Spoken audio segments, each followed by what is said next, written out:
오늘은 보고도 듣지 아니하였으므로 라는 제목으로 하나님의 말씀을 함께 나누겠습니다. 3일을 갇혀 있었습니다. 그리고 요셉이 사흘 만에 나는 하나님을 경외하니 이같이 하여 생명을 보전하라 라고 이야기를 하게 됩니다. 그리고 이제 그들은 요셉의 말대로 한 사람만 오게 갇히게 하고 그리고 집으로 돌아가는 그 여정을 가게 되었습니다. 그 한 사람이 시므온입니다. 장자 르우벤이 아니라 둘째 시므온이 이제 갇히게 되었습니다. 어떻게 보면 요셉이 뒤에서 두 번째 자녀이니까 연결이 된다고 생각할 수도 있겠습니다. 뒤에서 두 번째 자녀가 이제 팔려갔고 그 문제가 해결됨에 있어서 앞에서 두 번째 자녀가 이제 갇혀 있다라고도 생각해 볼 수도 있겠고요. 그러나 좀 더 자연스럽게 이 부분을 생각해 보면 장자 르우벤이 갇힐 가능성도 있지만 또 장자로서 책임을 지고 가서 아버지와 대화하고 또 오가는 길에 책임져야 하는 면이 있기 때문에 장자는 그 대표성을 가지고 그 형제들과 함께 이동을 하고 그 다음 형제가 이제 갇혀 있는 모습도 어떻게 보면 또 자연스럽다라고도 우리가 생각할 수 있겠습니다. 그때 형제들이 말한 내용이 이겁니다. 우리가 아우의 일로 말미암아 범죄하였도다. 긴 시간 그들의 마음속 깊이 숨겨져 있었던 죄의 흔적이 이제 철저하게 드러나는 모습입니다. 빛이 어두움에 비춰지지 않으면 어두움은 자신이 빛이 필요한 이유를 알지 못합니다. 그들에게 아픔이 있고 어려움이 있다 할지라도 하나님께서는 그들의 죄를 드러내셨고 그들 스스로가 우리가 아우의 일로 말미암아 범죄하였도다라고 말하면서 이제 구체적인 고백을 하게 하셨습니다. 여기에 이제 구체적인 장면은 이렇게 나오는 거죠. 그가 우리에게 애걸할 때 그 마음의 괴로움을 보고도 듣지 아니하였다. 팔았을 뿐만 아니라 그러니까 그를 구덩이에 가두어뒀을 뿐만 아니라 그가 애걸했을 때 받지만 듣지 않았잖아요. 지금 그들도 우리가 정탐꾼이 아니다라고 계속 이야기를 하지만 그러나 그것이 보여졌지만 들려지지는 않는 상황에서 과거의 요셉에 대한 지금 공감을 더 하면서 자신들의 죄를 깨닫게 되는 것이죠. 이걸 단순한 인과관계로만 봐서는 우리는 거대한 하나님의 나라를 이해할 수 없습니다. 내가 그렇게 했기 때문에 지금 내가 당하는 것이다 라는 차원은 전혀 복음적이지 않습니다. 오히려 내가 그렇게 했음에도 하나님께서 우리에게 기회를 주시고 앞으로는 그런 삶을 살지 않도록 우리를 다스려 주신다라는 제가 몇 번은 이야기를 했지만 인과관계가 아닌 더 강력한 상관관계로 이것을 읽는 것이 저는 굉장히 성경적이라고 생각합니다. 그 죄에 대한 인과는 오직 예수 그리스도만이 대가를 지불하실 수 있기에 우리는 은혜라고 말하는 것이죠. 우리의 허물, 우리의 약함, 이 모든 것의 대가는 예수 그리스도께서 지불하셨고 그러나 우리를 사랑하시는 그 은혜로 말미암아 연결이 되었다 주님께.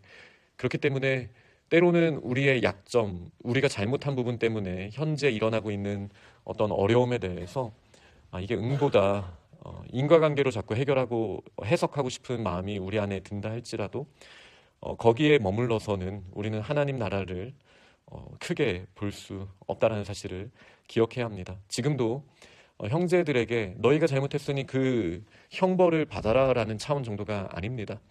그들이 제대로 회복할 수 있도록 과거의 아픔을 그냥 덮어두는 것이 아니라 잠깐 드러내지만 그 과정을 통해서 진정한 회복으로 이끄시는 하나님의 계획이 요셉을 통해 펼쳐지고 있다라고 저희가 볼 수 있겠습니다. 요셉은 이 장면을 다 이해했지만 봤지만 그러나 통역을 뒀기 때문에 형제들은 요셉이 자신들의 대화를 지금 듣고 있다라고 생각하지 못했습니다. 그리고 요셉은 이 이야기를 들으면서 울게 됩니다. 이 울음의 이유에 대해서는 성경이 기록하고 있지는 않죠. 그러나 이 요셉의 눈물 가운데는 과거에 받았던 상처에 대한 것도 물론 있겠지만 형들이 그들의 죄에 대해서 인정하고 이제 그들이 과거에 저지른 것에 대해서 이제 무겁게 여기고 있구나, 하나님께서 일하시는구나라는 것을 봤기 때문에 저는 더 그것이 클 것이라고 생각합니다. 그리고 그들을 돌려보낼 때 곡물을 채우게 했고, 그리고 돈을 그의 자루에 도로 넣게 하였고, 또 길 가다가 먹을 양식까지도 따로 채워주는 선의를 행하게 됩니다. 그러나 이 돈을 봤을 때 그들이 혼이 나서 떨며 서로 돌아보며, 와, 이거 어떻게 하지? 하나님께서 왜 이런 일을 행하셨지? 라고 말했다고 28절에 이제 여정 가운데 여관에서 그 돈을 발견했을 때 이런 대화를 하는 장면도 있고, 나중에 이제 야곱도 크게 놀라는 장면이 있습니다. 팀 켈러 목사님은 이 부분에 대해서 우리가 범죄하였을 때는 그 선의도 은혜도 그대로 받아들이지 못할 수 있다라는 표현을 했더라고요. 저도 사실 그 관점으로는 별로 본 적이 없었는데요. 근데 잘 생각해 보면 이것에 대해서 요셉이 나중에 뭐라고 하지 않거든요. 요셉은 선의였던 거예요. 물론 말까지 해줬으면 훨씬 마음이 시원했겠지만 우리의 마음이 왜곡되어지고 우리의 마음에 뭔가 문제가 있을 때 하나님이 주시는 선의, 그리고 다른 누군가가 우리에게 베푸는 좋은 일조차도 사실 우리의 마음을 어렵게 하고 힘들게 할 수 있다라는 그런 부분도 저희가 발견할 수 있겠습니다. 그러니 실제로 하나님께서 해결해 주셔야 되는 것은 눈에 보이는 관계뿐만 아니라 우리의 마음에서부터 왜곡되어 있는 이 렌즈를, 세상의 빛을 받아들이는 그 렌즈를, 깨어진 렌즈를 하나님께서 다시 고쳐주시는 일이 반드시 회복 가운데 있어야 합니다. 그리고 그 일은 큰 믿음을 통하여 성령께서 날마다 우리에게 행하시는 일입니다. 이 모든 과정을 통해서 요셉의 마음에도 그리고 형제들의 마음에도 하나님께서 참된 회복을 주시기 위하여 때로는 아픔도 느끼게 하셨고, 또 때로는 죄책감으로도 느끼게 하셨던 부분을 저희가 봤습니다. 그리고 집에 왔지만 아버지는 역시 과거에 묶여있는 것에서 해결되지 않습니다. 이는 다 나를 해롭게 하려고 하는 거다라고 지금 아들들에게 말하고 있죠. 그 먼 여정을 목숨을 걸고 다녀온 아들들에게 할 말은 당연히 아닙니다. 그러나 그의 말은 요셉도 없어졌고 시므온도 없어졌다. 시므온을 버리는 건 사실 지금 야곱이 선택한 거 아닙니까?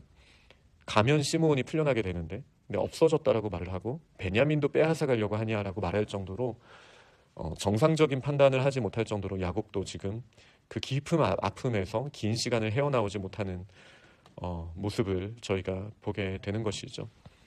그리고 르우벤 장자가 우리가 못 데리고 오면 제 아들을 죽이셔도 됩니다라는 고백을 하지만 야곱은 그럴 수 없다.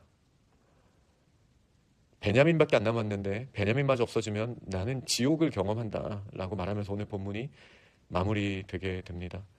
저희는 지금 깨어진 마음들이 하나님 앞에서 어떻게 드러났는지 오늘 본문을 통해서 봤습니다. 형제들의 마음, 요셉의 마음, 야곱의 마음, 어떤 마음들은 제대로 고백되면서 회복되는 모습, 회복의 길에 서게 되는 형제들의 모습이 보여지고요.